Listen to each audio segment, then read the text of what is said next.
말씀을 듣기 전에 우리의 손을 가슴에 얹고 믿음으로 선포하기를 원합니다. 말씀이 나를 변화시킵니다. 아멘. 이 믿음의 선포와 같이 하나님 주시는 이 말씀이 우리의 영혼과 중심을 변화시키는 능력의 말씀이 되기를 간절히 축원합니다. 몇 년 전 메르스가 유행하던 시기에 중동에 있는 아부다비 온누리교회 담당 목사님께서 목회사관학교에 참여하기 위해서 들어오셨습니다.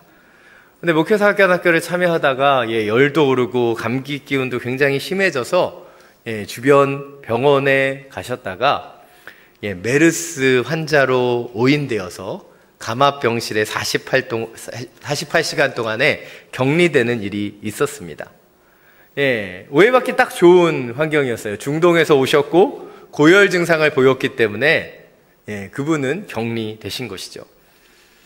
저는 당사자가 아니었기 때문에 굉장히 재밌어 했는데 목사님은 아마 열이 나시고 힘든데 추운 감압병실에 있어서 더 힘들었다 고백하시는 것을 들었습니다.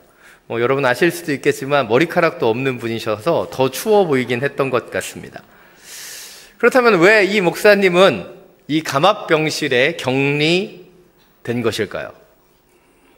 전염을 막기 위해서 그 병실에 특별하게 입원시킨 것이죠. 전염이란 병이나 바이러스가 옮겨지는 것을 말합니다. 그러나 그것을 넘어서서 습관과 분위기들, 그 영향력으로 물들어가는 것도 전염이라고 지칭하고 있다는 것이죠. 그런데 이 시대의 그리스도인들의 모습을 보면 안타깝게도 감압병실에 격리되어 있는 것 같이 느껴진다는 것이죠. 바로 우리 그리스도인들을 통해서 선한 영향력들이 전염되고 있지 않기 때문이에요. 오늘 설교의 제목은 믿음을 전염시키는 증인입니다. 굉장히 도전적인 제목입니다. 사실 이 설교를 준비하면서 다른 때도 어렵지만 더 어려웠던 것 같아요. 왜냐하면 이 전염이라는 것이 결코 쉬운 일이 아니기 때문이에요. 지난주에 살펴본 것처럼 사도 바울은 로마 군병대의 철통 같은 보호 아래서 가이사랴로 이송됩니다. 이 가이사랴는 황제의 이름을 따서 붙여진 도시죠. 헤롯 대왕이 로마에 아부하기 위해 만든 로마를 위한 계획 도시였습니다. 그래서 로마 총독부가 위치해 있었고 이 총독부에서 사도 바울은 3번의 재판을 받게 됩니다. 첫 번째는 벨릭스 총독에게, 두 번째는 후임이었던 베스토 총독에게, 세 번째는 그곳을 방문했었던 아그리파 왕에게 재판을 받게 되죠. 그 내용이 24장, 25장, 26장에 각각 나타납니다. 오늘은 그 첫 번째 재판 장면을 함께 살펴보게 됩니다.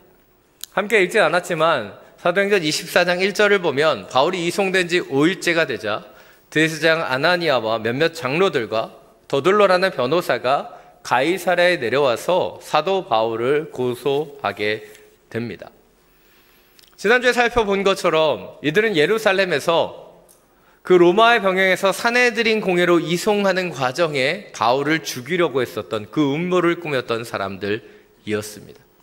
그런데 바울이 가이사랴로 이송되자 어떻게 바울을 처리할 것인지 고민하다 5일 만에 그 소송 대리인으로 더둘로라는 변호사를 세우고 내려왔던 것으로 보여집니다. 그리고 이 더둘로라는 변호사는 소송을 하는 사람으로서 함께 읽진 않았지만 사도행전 24장 2절부터 4절까지 재판장이 되는 벨릭스 총독에 대한 모든 아부와 아첨을 쏟아 놓습니다. 그리고 24장 5절부터 9절을 통해서 바울을 고소하고 있어요. 사도행전 24장 5절부터 9절을 자막을 통해서 함께 읽겠습니다. 저희가 알아보니 이 사람은 전염병 같은 사람으로 온 세상에 퍼져 있는 유대 사람들 가운데 폭동을 일으키는 사람입니다. 그는 나사렛 이단의 우두머리이며 심지어 성전까지 더럽히려고 했습니다. 그래서 저희가 붙잡은 것입니다. 각각에서 직접 조사해 보시면 저희가 고소하는 이 모든 내용이 사실임을 아시게 될 것입니다. 다른 유대 사람들도 이것이 사실임을 주장하며 이 고소를 지지했습니다. 변호사 더둘로가 바울을 세 가지의 제목으로 고소하고 있어요. 첫 번째는 그가 유대인 가운데 폭동을 일으켰다는 것이고, 두 번째는 그가 나사렛 이단의 우두머리라는 것이며, 마지막 세 번째는 바울이 성전을 더럽혔다는 것입니다. 이 세 가지의 제목 중에 첫 번째로 바울이 폭동을 일으켰다라고 고소하는 이유는 당시 로마로부터 온 총독들이 가장 싫어하는 것이 소요와 폭동이었기 때문이에요. 그러나 실제적으로 이들이 바울을 고소하는 이유는 무엇입니까? 그가 나사렛 이단의 우두머리이고 그가 성전을 더럽혔다라는 이유 때문이었습니다. 이런 바울을 향하여 5절을 보면 더둘로는 이렇게 표현합니다. 이 사람은 전염병 같은 사람이다. 전염병 같은 사람. 이 표현은 바울을 비난하는 표현이지만 역설적으로도 사도 바울이 어떤 영향력을 끼쳤는지를 가장 잘 보여주는 단어입니다.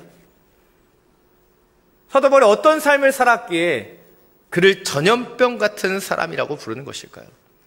그것은 그가 가는 곳마다 복음이 전해졌고 복음의 영향력이 흘러갔으며 예수 그리스도를 믿는 사람들이 일어났기 때문이에요. 그래서 유대 지도자들은 그를 향하여 전염병 같은 사람이라고 지칭했던 것이죠. 그렇습니다. 우리 그리스도인들은 어떤 사람이 되어야 돼요? 전염병 같은 사람이 되어야 돼요. 그리스도의 사랑을 옮기는 사람, 그리스도를 알고 믿게 하는 사람, 예수 그리스도의 선한 영향력을 나타내는 그런 사람이 되어야 되는 것이죠. 이것이 오늘 첫 번째 포인트입니다.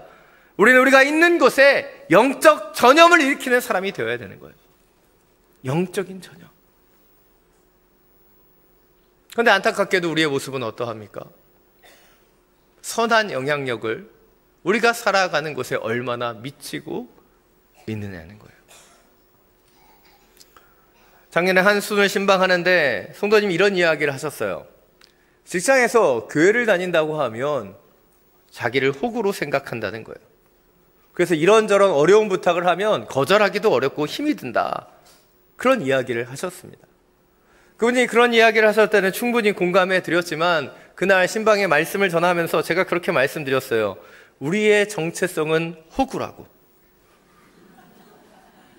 사랑 여러분, 저와 여러분은 호구입니다. 할렐루야. 우리 그리스도인들의 정체성은요, 손해보고 헌신하는 사람이에요. 예수님께서 우리를 위해서 그렇게 사셨던 것처럼 우리도 예수님처럼 이 세상의 사람들을 위해 손해볼 수 있어야 되고 호구가 될 수 있어야 되는 것이죠.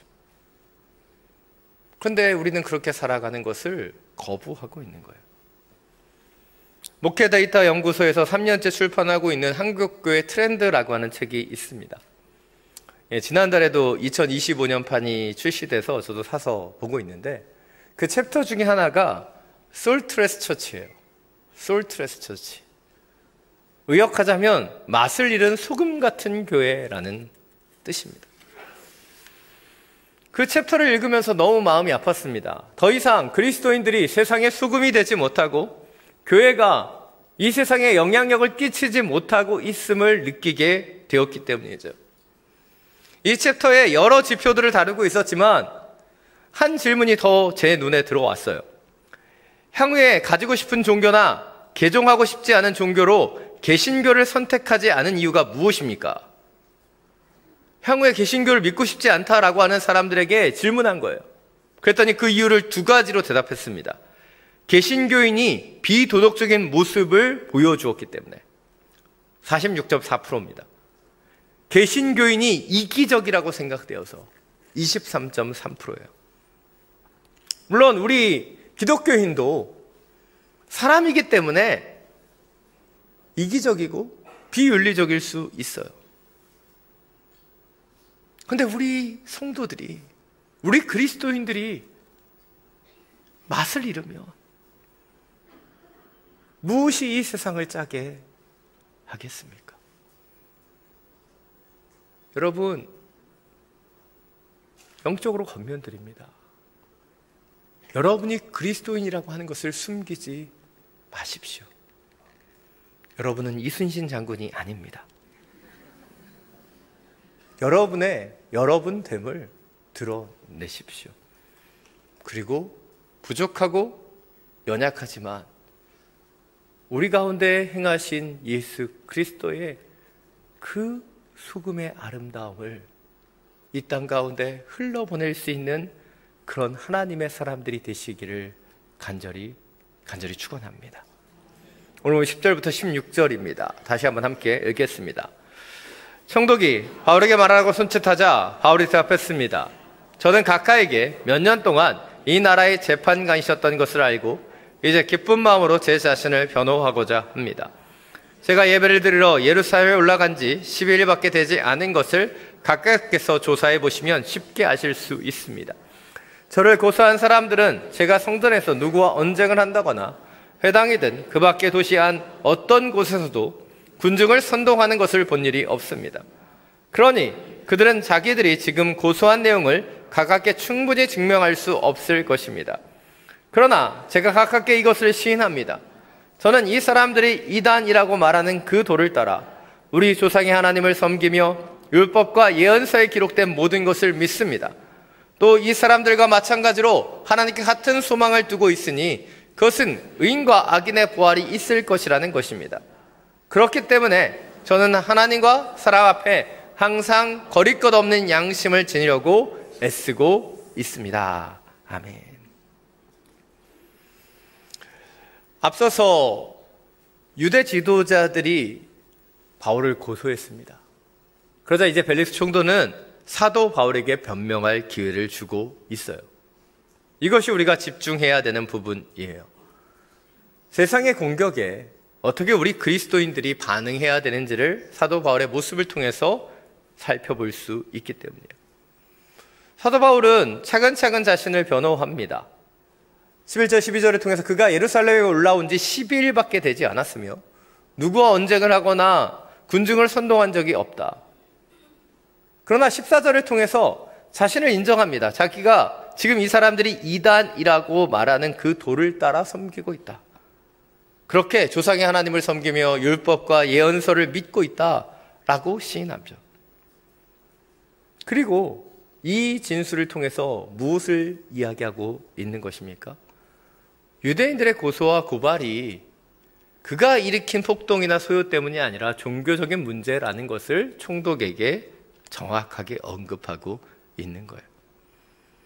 그리고 그가 예수 그리스도의 도를 따라 이 조상의 하나님을 섬기면서 그는 16절을 통해서 그가 어떠한 삶을 살고 있는지를 분명하게 선포하고 있습니다. 그러하기에 그렇기 때문에 저는 하나님과 사람 앞에서 항상 거릴 길 없는 양심을 지니려고 애쓰고 있습니다. 오늘 우리가 주목해 보길 원하는 것, 사도 바울의 이 고백입니다. 그가 믿는 그 믿음으로 인해서 그는 하나님과 사람들 앞에서 거리낄 것 없이 살아왔다고 고백하고 있는 거예요. 왜입니까? 그에게 주신 그 믿음이 그의 삶을 더 온전하게 이끌어왔다는 것을 보여주고 있는 것이죠. 이것이 우리가 주목해 보길 원하는 두 번째 포인트입니다. 우리는 우리의 믿음이 믿음에서 끝나지 않고 우리의 삶을 변화시키는 능력이 되도록 해야 되는 거예요. 우리가 믿음을 통해서 그 믿음을 통해서 우리의 삶이 변화될 수 있도록 해야 되는 거예요. 고린도서 1장 18절은 말합니다. 십자가의 말씀이 멸망당하는 사람들에게는 어리석은 것이나 구원받는 우리에게는 하나님의 능력입니다. 아멘. 사도 바울은 분명하게 이야기하고 있습니다. 우리 조상이 하나님을 섬기며 율법과 예언사의 기록을 믿는다. 그리고 15절에서 말하죠. 이 사람들, 유대 지도자들과 마찬가지로 나는 하나님께 소망을 두고 있다. 그렇습니다. 사도 바울이나 유대 지도자들이나 다 하나님께 소망을 두고 있었어요. 그런데 사도 바울은 그 하나님께 주신 그 소망과 믿음으로 거리낄 것 없는 양심으로 살아왔다면 유대 지도자들은 거리낄 것이 많은 양심으로 살아온 것으로 보여진다는 것이죠. 왜일까요? 그것은 유대의 지도자들이 그릇된 형식과 외식의 차원에 멈추어져 버렸기 때문이에요. 당시 유대 지도자들은 율법의 준수와 형식에 치우쳐서 자신의 행위를 바꿈을 통해서 그들의 내면을 바꾸려고 했지만 그들의 계획은 실패했어요. 행동과 태도를 바꾸려고 했지만 그것이 그들의 마음에 영향력을 주지 못했기 때문이죠. 그러나 사도 바울은 어떻게 했습니까? 예수 그리스도께서 주신 중심, 그 중심에 선한 양심이 온전히 임하면서 그의 삶과 그의 태도와 그의 중심을 바꾸어 갈 수 있었다는 거예요.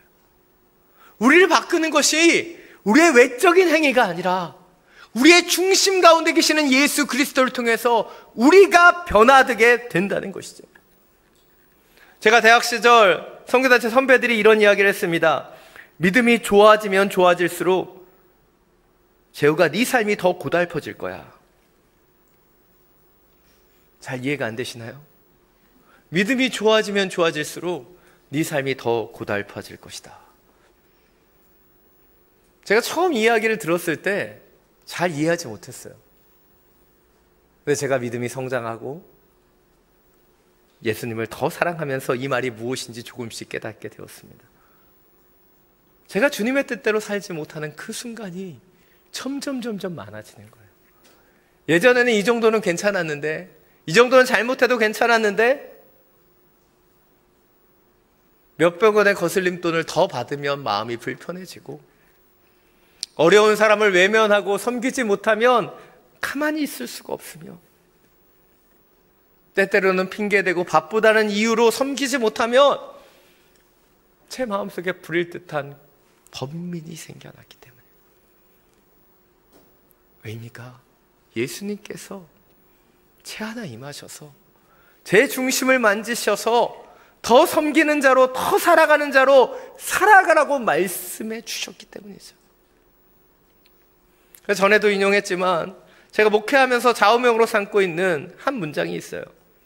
이앤 바운스의 기도의 능력이라는 책에 나오는 구절인데요. 메시지를 전하는 사람이 메시지보다 낫고 설교자가 설교보다 나아야 한다. 설교자로 살아가는 저에게 너무나 도전이 되는 이야기입니다. 제가 하는 설교보다 나은 설교자의 삶을 살아야 된다라고 말하고 있는 것이죠. 진정한 믿음은 입술과 말의 차원에서 있는 것이 아닌 삶의 차원으로 증명되어야 하기 때문이에요. 산 여러분, 여러분에게 하나님 주시는 그 선한 양심을 통해서 말과 혀로만 살아가는 인생을 살지 않기를 원합니다. 진정한 행함과 진실함으로 하나님을 증거하고 나타내는 그런 하나님의 사람들이 되시기를 간절히 축원합니다. 오늘 마지막으로 17절부터 21절 말씀 함께 읽겠습니다. 저는 제 민족에게 구제금을 전달하고 예물도 드리려고 여러 해 만에 예루살렘에 왔습니다. 이들은 제가 성전에서 정결의식을 행하고 예물 드리는 것을 보았습니다. 그때 제 주위에는 군중도 없었고 저는 어떤 소란에도 개입되지 않았습니다. 그 자리에는 다만 아시아 지방에서 온 몇몇 유대 사람들이 있었는데, 만약 저를 고소할 일이 있었다면 그들이 직접 고소 내용을 들고 여기 각하 앞에 와 있어야 할 것입니다. 그렇지 않다면 여기 있는 이 사람들에게라도 제가 유대 공회 앞에 섰을 때 무슨 제목을 발견했는지 말해야 할 것입니다. 저는 다만 이 사람들 앞에 서서 제가 오늘 여러분 앞에 재판을 받는 것은 죽은 사람의 부활에 대한 문제 때문이다 라고 한마디 외쳤을 뿐입니다. 오늘 사도 바울은 자신이 예루살렘에 방문한 목적을 이야기하고 있어요. 가난하고 어려운 사람들에게 구제금을 전달하기 위해 왔고, 자신은 그곳에 와서 정결 예식에 참여하고 있었다. 그 주변에 어떤 소란도 어떤 폭동도 없었다고 말합니다. 그런데 아시아에서 온 몇몇 유대 사람들을 통해서 소란이 시작되었다는 것을 말하고 있어요. 몇 주 전에 살펴보았던 사도행전 21장 27절부터 29절에 나오는 내용이지요. 그런데 그들은 지금 이 자리에 나타나지 않습니다. 선동하는 사람들은 뒤에 서서 사람들을 움직이지만 결코 수면 위에 나타나지 않기 때문이에요. 그래서 사도 바울은 고소할 일이 있다면 이 아시아에서 온 유대 사람들이 직접 와야 된다라고 말하고 있는 것이죠. 그런데 그뿐이 아닙니다. 뭐라고 얘기하고 있어요? 사내들인 공회에서 다른 제목이 발견된다면 말해달라는 거예요. 자신이 오직 한 것은 그 공회에서 자신이 죽은 사람의 부활의 문제로 재판을 받는다라고 외친 것뿐이다 라고 말하고 있는 것이죠. 여러분, 오늘 사도 바울이 자신을 변호하는 모습 속에서 무엇을 느끼게 되십니까? 그는 너무나 당당하고요, 떳떳합니다. 왜냐하면 잘못한 것이 없기 때문이죠. 부끄러움 없이 살아왔기 때문이에요. 사실 이런 부분 때문인지 몰라도 제가 사도 바울을 그렇게 좋아하지 않습니다. 왜냐하면 저렇게 살기가 너무 어려워 보이잖아요. 어떻게 저렇게 살 수 있을까?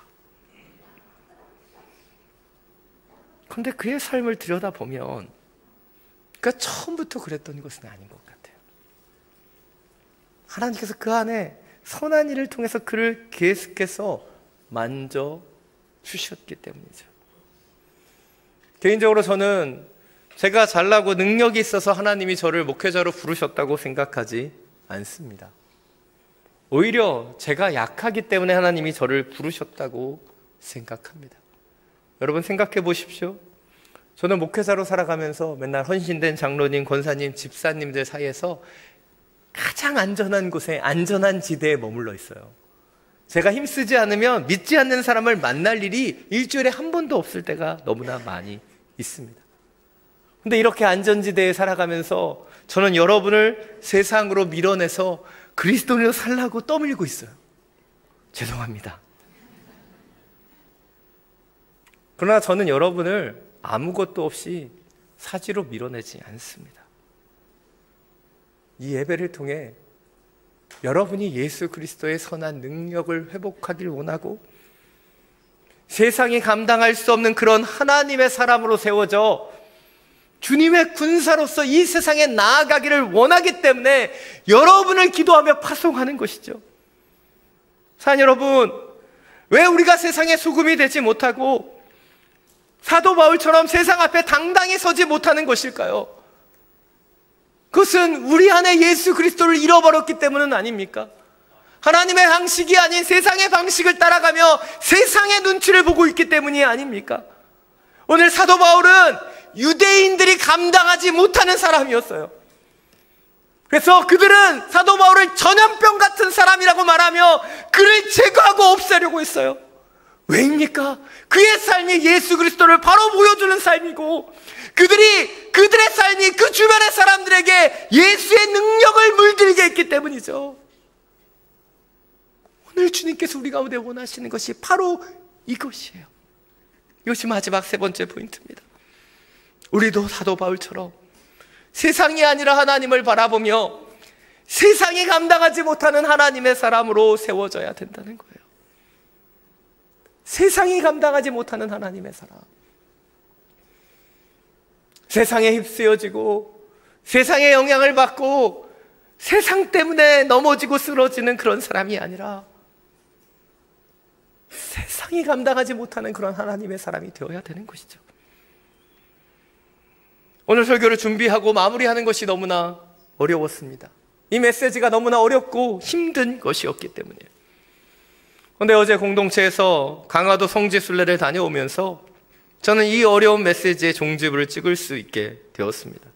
그곳에서 강화도 홍익교회 성도였던 종순일 목사님의 이야기를 듣게 되었기 때문이에요. 그는 예수 그리스도를 믿기 전에 마을 최고의 부자였습니다.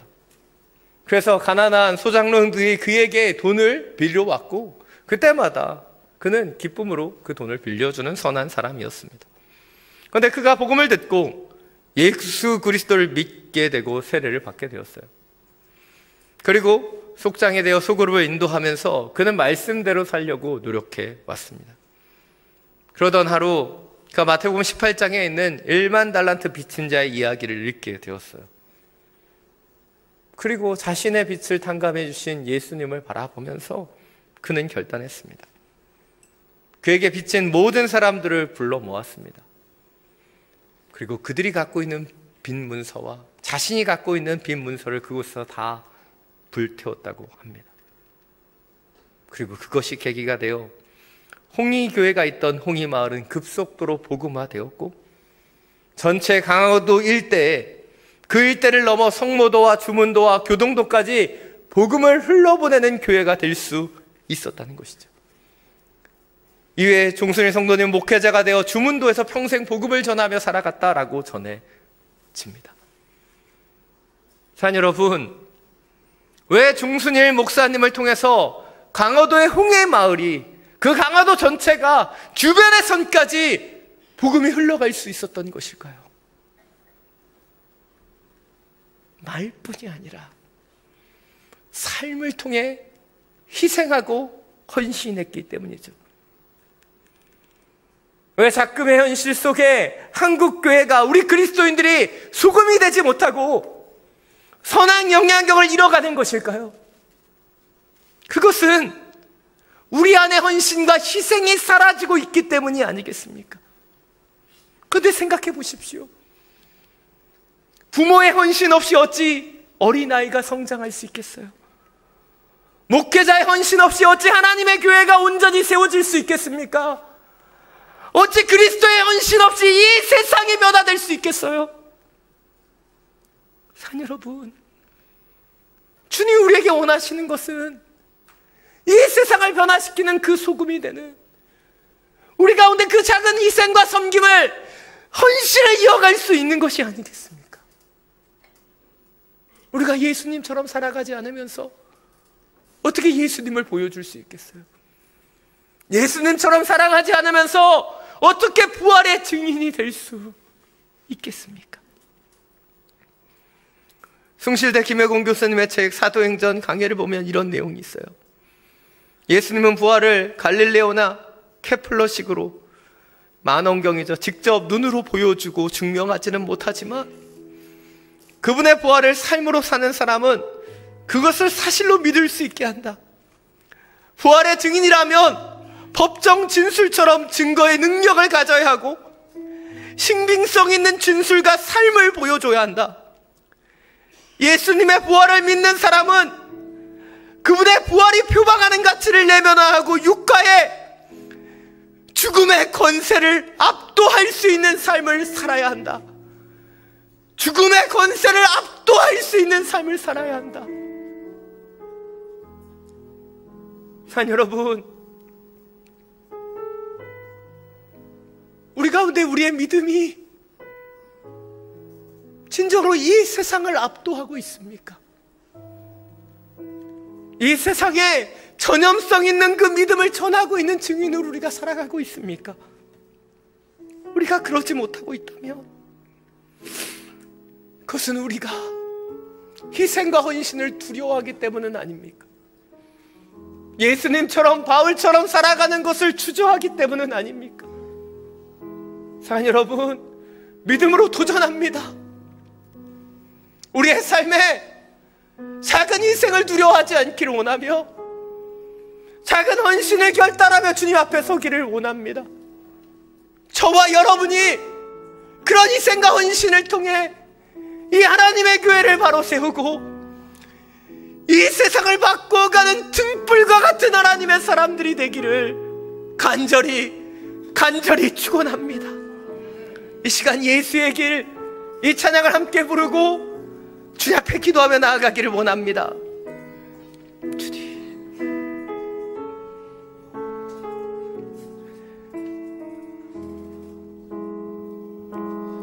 안개 속에서 주님을 보내 아무도 없을 것 같던 그곳에서 손 내미셔서 나를 붙드네 길 잃고 쓰러져 가던 그곳에서 주 말씀하시네 내 손 잡으라고 내가 곧 길이 오실리 생명이니 나 그 길을 보내 주 예비하신 곳 다른 길로 돌아서지 않으리 예수의 길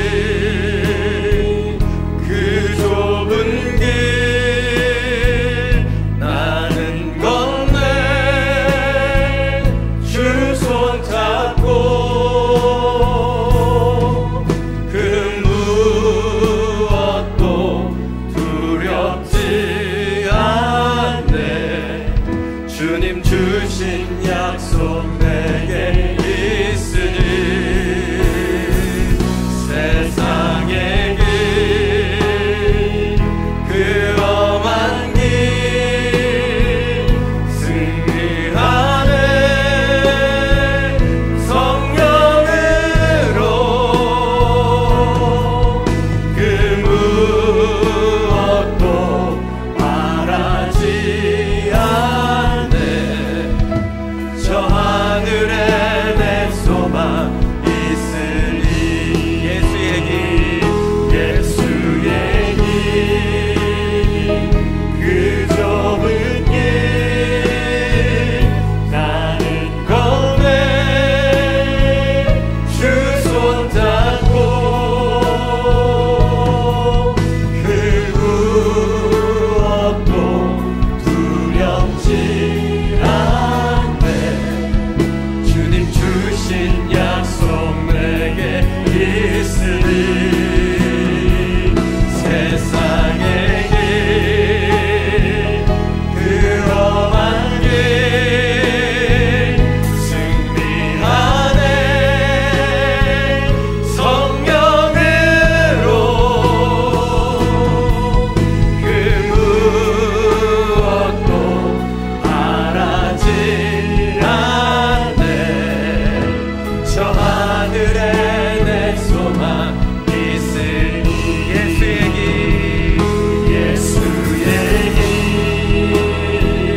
그 좁은 길 나는 걸래 주 손잡고 그 무엇도 두렵지 않네 주님 주신 약속 내게 있으니 세상의 길 그 험한 길 승리하네 성령으로 그 무엇도 바라지 않네 저 하늘에 내 소망 있으니 저 하늘에 내 소망 있으니 저 하늘에 내 소망 있으니 저 하늘에 내 소망 있으니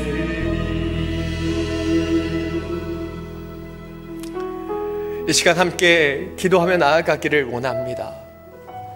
산 여러분, 지금 여러분은 어떤 길을 걸어가고 계십니까? 예수의 길, 그 좁은 길을 걸어가고 계십니까? 아니면 세상의 길, 그 넓은 길로 나아가고 계십니까? 주님을 믿는다는 것은 세상의 가치, 세상의 생각으로 살아가는 것이 아니죠. 세상이 이해할 수 없는, 세상이 감당할 수 없는 그런 사람이 되는 것입니다. 그것은 우리의 힘으로 되는 것이 아닌 우리의 중심 가운데 찾아오시는 예수 그리스도의 영으로만 가득한 것이죠. 내 열심으로, 내 행위로 살아가는 것이 아닌 주님이 주시는 마음으로 살아가는 것입니다. 오늘 저는 여러분에게 헌신과 희생, 호구가 되는 삶을 설교했어요. 그러나 여러분에게 주어져 있는 삶의 목적은 다 다를 것입니다. 그러나 오늘 성령님이 여러분에게 주시는 마음이 있다면 그 마음으로 결단하며 희생과 헌신, 작은 차이를 만들어내는 결단이 우리 가운데 있기를 원합니다.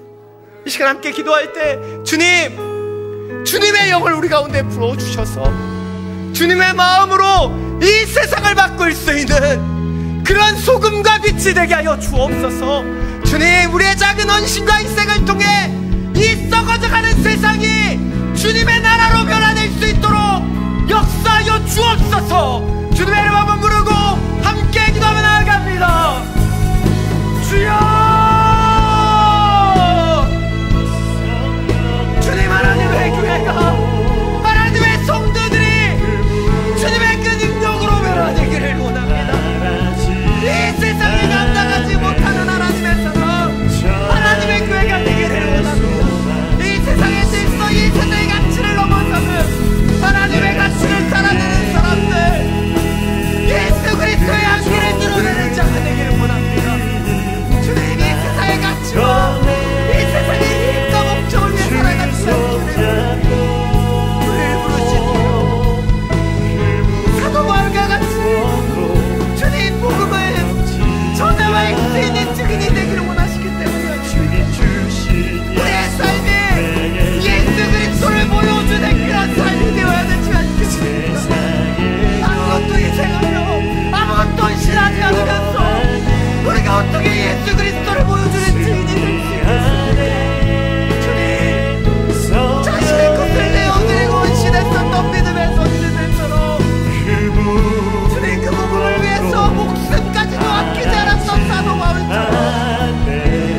하늘에 내 소망 있으니 저 하늘에 내 소망 있으니. 사랑이 많으신 주님, 우리가 주님의 길을 걸어가기를 원합니다. 우리에게 주신 예수 그리스도의 그 능력을 가지고 이 땅을 전염시키는 그런 그리스도인이 되기를 원합니다. 이 세상의 타락이, 이 세상의 이 죄악과 아픔이 우리 때문임을 고백합니다. 이 세상의 소금으로, 이 세상의 빛으로 우리를 부르신 주님의 뜻을 따라 주님, 우리의 삶의 자리를 물들어가게 하여 주옵소서. 주님이 원하시는 주님의 뜻대로 작은 헌신을, 작은 희생을 드리며 이 세상이 감당할 수 없는 하나님의 사람으로 살게 하여 주옵소서. 우리는 약합니다. 우리는 부족하지요. 그러나 주님의 손을 잡고 나아갑니다. 주여, 성령으로 기름 부어주셔서 성령의 능력으로 승리할 수 있도록 기름 부어주시고 주님이 원하시는 그 뜻을 이 땅 가운데 이루어가는 참된 담대한 그리스도인들 제자 되게 하여 주옵소서. 길이요 진리요 생명 되시는 우리 주 예수 그리스도 이름으로 기도드립니다. 아멘. 모두 자리에